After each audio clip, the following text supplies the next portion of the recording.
New York সিটিতে housing voucher তহবিল সংকট ঘিরে বড় ধরনের আবাসন সংকটের আশঙ্কা দেখা দিয়েছে।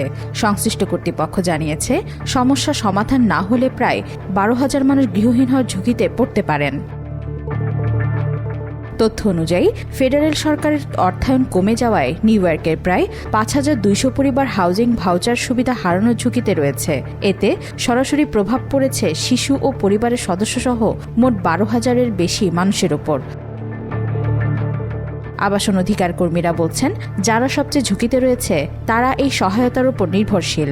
ভাউচার প্রোগ্রামটি বহু নিম্ন আয়ের পরিবারের জন্য জীবনরেখার মতো কাজ করেছিল, যা বন্ধ হয়ে গেলে অনেকেই বাসস্থান হারাতে পারেন। তবে নিউ ইয়র্ক সিটি প্রশাসন জানিয়েছেন, পরিস্থিতি মোকাবেলায় বিভিন্ন বিকল্প পরিকল্পনা বিবেচনা করা হচ্ছে।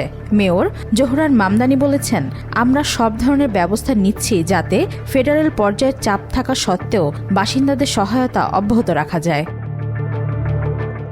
New York city housing authority জানিয়েছে, ইমার্জেন্সি হাউজিং ভাউচার কর্মসূচির ফেডারেল অর্থায়ন 2026 সালের মধ্যে শেষ হয়ে যাবে। ফলে অংশগ্রহণকারীদের পাবলিক হাউজিং অপেক্ষমান তালিকায় আবেদন করতে বলা হয়েছে, যদিও সেখানে ইতিমধ্যে দীর্ঘ অপেক্ষমান তালিকা রয়ে গেছে। এদিকে ভুক্তভোগী পরিবারগুলো উদ্বেগ প্রকাশ করেছেন। বিশেষজ্ঞরা বলছেন, দ্রুত সমাধান না এলে নিউ ইয়র্কে আবাসন সংকট আরও গভীর আকার ধারণ করতে পারে। ওয়াহিদা পারভীন, আজকাল।